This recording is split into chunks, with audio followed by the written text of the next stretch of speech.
कबीर लूट सको तो लूटियो, राम नाम की लूटी, पीछे फिर पछताओगे, प्राण जाएंगे छूट। नहीं भरोसा देह का ये विंस जावे चनमाई, श्वास उश्वास में नाम जपो और यतन कछु नाही। कबीर श्वास उश्वास में नाम जपो, व्यर्थ श्वास मत को, ना जाने इस श्वास को आवण हो के न हो। वो पृथ्वीपति चकवे गए जिनके चकर चलंत, रावण सरीखे कौन गिने ऐसे गए अनंत।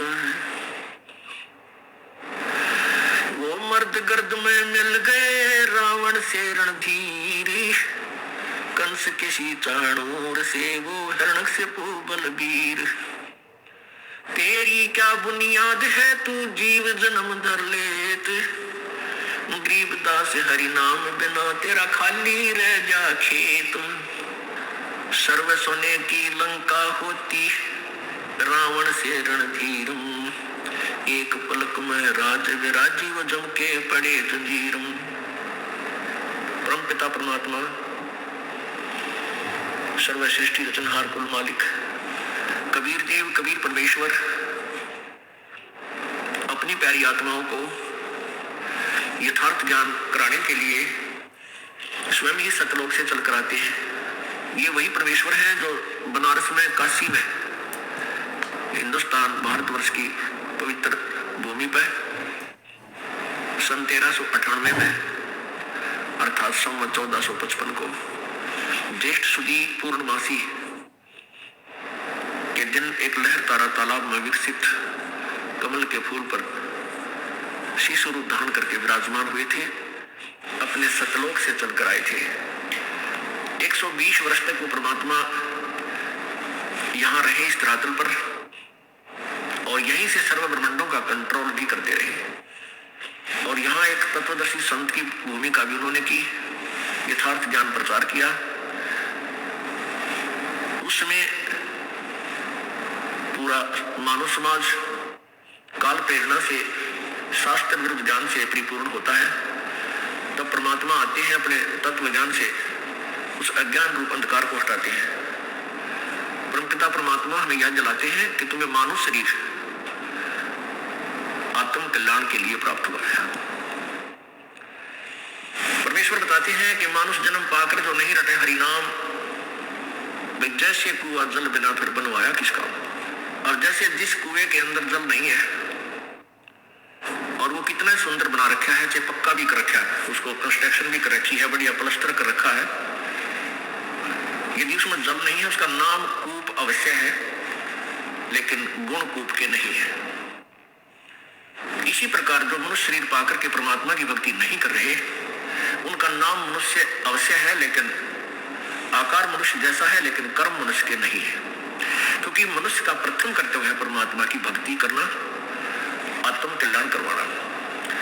इस परमात्मा की भक्ति पर जब ये इंसान लगता है तो इसके अंदर शिष्टाचार, सदाचार, विनम्रता, विकार रहित ये होना पड़ता है, अन्यथा भक्ति नहीं चलेगी।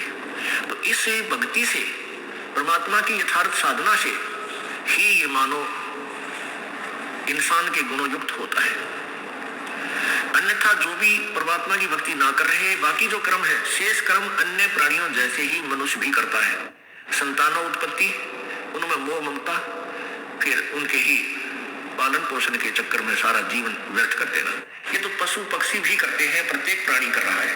यदि मनुष्य का काम भी इतना ही होता तो मानव शरीर परमात्मा नहीं देता। 84 लाख प्रकार की योनियां प्राणी बना रखे हैं, एक और बना देता और स्वरूप बना देता, उसको क्या देर लगती है। मनुष्य शरीर इसलिए दिया है कि इसमें परमात्मा ने हमें बुद्धि दी है कि हम प्राकृतिक आपदाओं से बचने के लिए एक हट बना सकते हैं, झोंपड़ी डाल सकते हैं। उसको चाहे हट को आप पक्की ईंटों से बना लो, चाहे पत्थर से बना लो, और चाहे शेड डाल लो टीन का, या वैसे घास फूस की बना लो, उन सभी का कार्य है प्राकृतिक आपदाओं से बचना। जैसे आंधी आ गई, ओले गिर गए, एकदम वर्षा आ जाती है, धूप अधिक होती है, सर्दी ज्यादा होती है, तो हम इन आपदाओं के कारण व्यवस्थित नहीं रह सकते। और यदि हमने झोंपड़ी बना डाल रखी है या मकान बना रखा है तो उसमें हम इन आपदाओं से बच सकते हैं। हमारे कपड़े ना भीजे, आटा खराब ना हुए, लकड़ी ना गिल्ली हुए जिससे हम खाना डेली बनाते हैं। इस उद्देश्य से मनुष्य ने ये मकान बनाने शुरू किए थे और इतनी ही आवश्यकता है इनकी। अब हम अज्ञानता के अंदर इतने जो है ना पहुंच गए हैं कि हमने मकान बनाने की ही दौड़ लगा दी। इसी तरफ हमारा पूरा समय डाइवर्ट हो गया। बढ़िया कोठी बनावे, 2-2, 3-3 मंजिल की बनावे, उसमें चिप्स लगावे हैं, उसी के अंदर पता नहीं के डेकोरेशन रख ले, और फिर इतनी अच्छी कोठी बनाएंगे 10-20 लाख रुपए की, तो वो 2 नंबर से धंधा करना पड़ेगा। तो आपका भाग्य होगा। भगवान का दोषी, सरकार का दोषी, और भक्ति नहीं कर सकता वो प्राणी। ठीक है, परमात्मा ने आपके भाग्य में आपके पूर्व जन्म का किया हुआ पुण्य दिया हुआ है, उससे आपके पास पैसा भी है तो मकान बना लीजिए, जैसा भी आपका पॉकेट अलाउ करता है बना लीजिए। लेकिन फिर एक कोठी बन गई, फिर दूसरी बना ले, फिर तीसरी बना ले, कोई बात हो गया, और फिर एकदम मृत्यु हो जा, फिर गधा बन गए, कुत्ता बन गए, उन कोठियां के गली में भी नहीं बैठ सकता। अंदर तो बात दूर है, बाहर भी नहीं बैठ सकता, मारेंगे लठने का, दूर मारो इनका, कुत्ते से बीमारी ना लग जा। क्यों खाज लगेगी, टांग टूटेगी, आंख फूट जाएगी। इसलिए कम आदमी की जो भक्ति नहीं करता, सारा जीवन बर्बाद कर देता है अपने इस माया के जोड़ में। तो पुण्यात्माओं, ये बातें जो परमात्मा हमें याद दिलाते हैं अपने पवित्र वाणी के माध्यम से, परमात्मा कहते हैं कि ये बातें कहने सुनने की नहीं है, ये कर पाड़ने की है। ये हमने सुना दिया, आप ना अच्छी लगी तो आप आगे सुनाने लगे, नहीं आगे सुनाओ अवश्य, लेकिन स्वयं अमल करो पहले, उसके बाद दूसरे पे आपकी बात का असर होगा, नहीं तो कोई प्रभाव नहीं पड़ेगा, आप भी अपना जीवन व्यस्त करोगे। तो क्या बताते हैं परमात्मा के मानुष जन्म पाके जो नहीं रटे हरि नाम, और जैसे कुआं जल बिना फिर बनवाया किसका। मानुष जन्म दुर्लभ है, ये मिले न बारंबार, जैसे तरवर से पत्ता टूट जा वो बहुत न लगता डार। अब जैसे आज आप एक परिवार रूपी आपका एक पेड़ है, आप उसके पत्ते हैं, और एक पत्ता गिर गया टूट गए, वो पुनः स्थापित नहीं हो सकता उसी डार पर। इसी प्रकार आपका ये मनुष्य शरीर एक बार हाथ से छूट गया, आपको फिर प्राप्त नहीं होगा इस परिवार में, यही शरीर। अब कहने का भाव ये है कि हमारा यहाँ पर अस्थायी ठिकाना है, और इसका ये भी नहीं मालूम ये है कितने दिन का। ठीक है, हम अप्रोक्सीमेशन ला के अंदाजा सा ला के जी रहे हैं कि 100 वर्ष तो आदमी जी ही जाता है।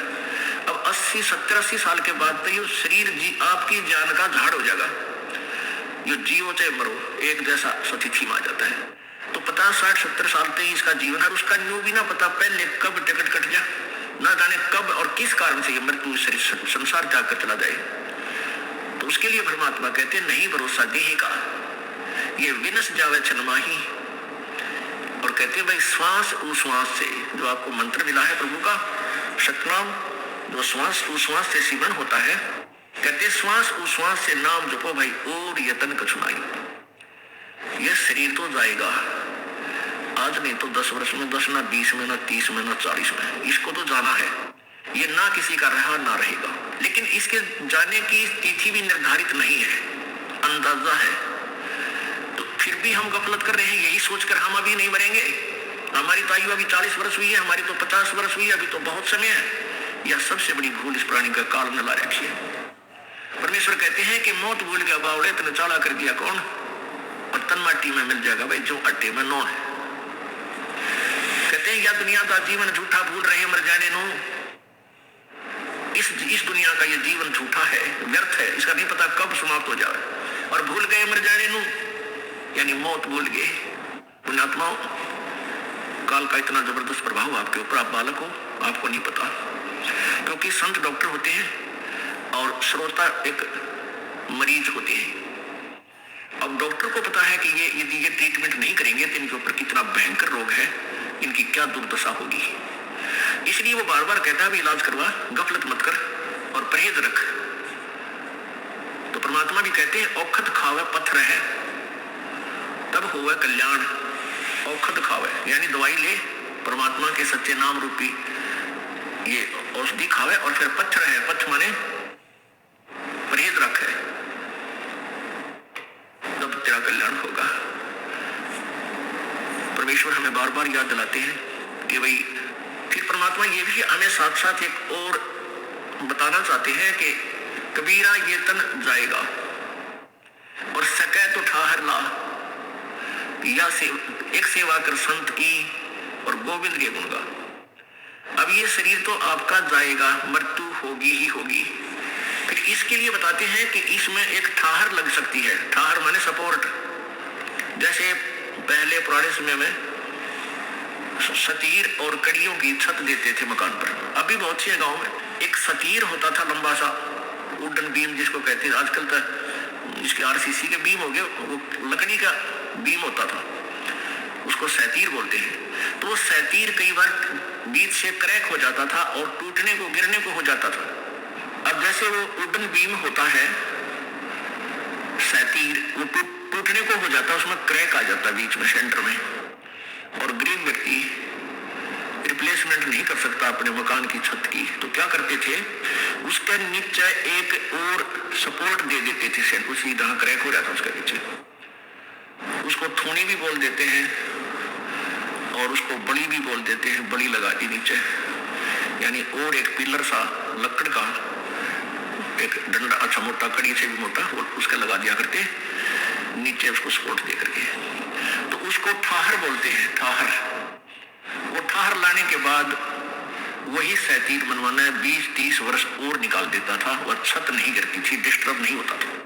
ऐसे परमात्मा हमें याद दिलाते हैं कि यदि तू इस जीवन को एक्सटेंड भी करवाना चाहता है, वैसे तो तेरा कोई भरोसा नहीं है। ये तो उस वुडन बीम से भी कमजोर शरीर है आपका, और कभी भी किन्हीं कारणों से ये विनाश हो सकता है। और इसमें आप कुछ ठाहर लाना चाहते हो, इसको एक्सटेंशन करवाना चाहते हो, तो क्या बताया है, कबीर ये तन जावेगा सकै तो ठाहर लाए, एक सेवा कर संत की और गोविंद के गुण गाए। संत की सेवा करने का तात्पर्य है कि पूर्ण संत को ढूंढ कर, खोज कर, उनके द्वारा बताए गए भक्ति मार्ग पर आप लग जाइए, और जो वो मंत्र जाप आपको दे उस नाम का जाप कीजिए। परमात्मा आपको बताते हैं कि राम नाम रटते रहो जब तक घट में प्राण, और कदे तो दीनदयाल कहे धनक पड़ेगी कान। अंतिम श्वास तक, जब तक तेरे शरीर में श्वास है, तब तक तूने इस भक्ति का सेवन, इस नाम का सेवन करते रहना होगा। और कहते फिर कदे तो दीनदयाल कहे धनक पड़ेगी कान। परमात्मा कहते हैं कल्पे कारण कौन है, कर सेवा निकाम, और मन इच्छा फल देऊंगा जो पड़े मेरे ते काम। परमात्मा कहते हैं तू कल्पना छोड़ दे, और जो हम मार्ग तुझे बता रहे हैं इस अनुसार तू भक्ति करता रहे, और फिर तुझे जब मेरे से काम पड़ेगा, यानी परमात्मा सत्र का जो आपका कार्य होगा, फिर देखना मैं तेरी कैसे रक्षा करता हूं। अब हम अनजानपने में हम घने बोले हैं, और हम काल के द्वारा घने सताए गए हैं। हम क्या समझते हैं, किसी का बेटा अच्छा पहलवान सा हो गया, तो सोच लिया बस तेरा बेटा कैसा कोई नहीं, यू इतना सुरक्षक हो गया, और बेटा एक्सीडेंट में मर गया, फिर कौन। क्या हमारी ये कुतरुआ कैसी सोच है। हम भगवान उस सत्र पर नहीं आते जहां भगवान हमें लाना चाहता है। कोई मुख्यमंत्री, मंत्री, प्रधानमंत्री ने की आड़ लेकर पता नहीं क्यों बने बैठे हैं, कितने आदमी सता दे है, और कल उस मुख्यमंत्री प्रधानमंत्री की टिकट कटगी की अचानक कभी भी मर सकता है। तो मिट्टी का महल है सबका, फिर कित बाढ़ में जाएगा। भगत कह रहा था, हमारा रिश्तेदार था, और वो संजय गांधी का घना निकट था, उसकी आड़ में, और उसकी माता जी का राज था, श्रीमती इंदिरा गांधी जी का। उस संजय गांधी की आड़ में उसने जाने कितने आदमी सता रखे थे, और फिर वो संजय गांधी अचानक दुर्घटना में मर गया। वो 6 महीने तक घर से बाहर नहीं निकला, तन बाहर जानते मारे माए टट्टी करा घर में माए रहे सूट का काटा हो गया। तो ये नकली सारे पकड़ के बैठ जाते हम। पीछे एक मुख्यमंत्री जी की, अभी आंध्र प्रदेश के मुख्यमंत्री जी की दुर्घटना मृत्यु होगी। अब आंध्र प्रदेश के मुख्यमंत्री थे, हेलीकॉप्टर से दुर्घटनाग्रस्त मृत्यु को प्राप्त हुए। उसके साथ लगभग 125 आदमी और आत्महत्या कर गए। वो क्यों कर गए? क्या उसका प्रेम था? घर के ना मेरे उसके प्रेम में वो कोई और नशा रहे थे या उसकी आड़ में घना बिजनेस ठा रहे थे दुनिया में लूटने के लिए। वो बिजनेस खत्म हो गया, क्यों? उनकी वह आड़ खत्म होगी, आप भी गए। तो उस माया ने के सिर पर धर ले गए जिसकी खर्च के लिए जीवन बर्बाद कर दिया। तो परमात्मा हमें ये याद दिलाना चाहते हैं कि तुम इन नकली सहारों की आड़ में और अपने आप को सुरक्षित मान बैठते हो। परमात्मा ही की ओट लो। तो भगवान हमें क्या बताते हैं? राम नाम रटते रहो जब तक घट में प्राण, और कदे त दीन दयाल के भनक पड़ेगी कान। अब कौन से राम का नाम जाप करना है? अब हम कहते हैं राम नाम रटते रहो। तो आम व्यक्ति जो अभी तक पवित्र हिंदू समाज का श्री रामचंद्र पुत्र राजा दशरथ जी को अपना इष्ट मानता है और उसी को सुप्रीम पावर मानता है। हिंदू समाज में ये एक विशेष धारणा है कि जो राजा दशरथ के घर जन्मे अयोध्या में श्री रामचंद्र जी, वो सुप्रीम पावर है और वही उसी का नाम जपना चाहिए। राम राम राम राम उसी का नाम है। नहीं, ये राम नाम तो सतयुग में महर्षि वाल्मीकि भी जपते थे, जब तक तो रामचंद्र जी का जन्म भी नहीं हुआ था। ये त्रेता में जन्मे हैं। तो पुण्यात्माओं, हम अज्ञानता के कारण इस अध्यात्म ज्ञान से कोसों दूर हो गए और लोक वेद के आधार से हम पता नहीं कहीं की ईंट कहीं का रोड़ा ये ज्ञान सुन और सुना रहे हैं। तो राम का नाम, राम कौन है? राम कहो, देव कहो, अल्लाह कहो, गॉड कहो, ये रब कहो, ये भाषा भिन्न नाम है और एक परम शक्ति का नाम है ये। अब पहले हम राम की परिभाषा बताते हैं। हम परमेश्वर की परिभाषा से, प्रभु की परिभाषा से भी परिचित नहीं है, इसलिए हम ठीक दिशा नहीं प्राप्त कर पा रहे। राम का अर्थ है वो शक्ति जो सबका कंट्रोल करती है, वो पावर जो सबका कंट्रोलर है, सबका उत्पत्ति करता है। जैसे पवित्र श्रीमद् भगवत गीता जी अध्याय नंबर 15 के श्लोक नंबर 16-17 में तीन पुरुष बताए हैं। एक सरपुरुष, एक अक्षर पुरुष और एक परम अक्षर पुरुष यानी उत्तम पुरुष। एक तो सरपुरुष, सरपुरुष का अर्थ होता है नासमान प्रभु, पुरुष माने प्रभु। अब परमात्मा पुरुष जैसा है, मनुष्य जैसा ही प्रभु है, इसलिए पुरुष का अर्थ प्रभु भी है और मनुष्य को भी पुरुष बोल देते हैं। क्योंकि हम परमात्मा के ही नाम पर अपने नाम रखते हैं, जैसे रामचंद्र रख लिया, कृष्ण रख लिया। तो इस तरह वो राम अलग हैं जिनके आधार से हम प्रभावित होकर अपने नाम रखते हैं। तो पुरुष माने, पुरुष मीन प्रभु। तो एक उत्तम पुरुष तो अन्य है, अर्थात सरपुरुष और अक्षर पुरुष से जो श्रेष्ठ परमात्मा है वो तो कोई और है, और वही परमात्मा कहलाता है। वही तीनों लोकों में प्रवेश करके सबका धारण पोषण करता है। वो अव्यय ईश्वर अविनाशी परमात्मा है। अब इसका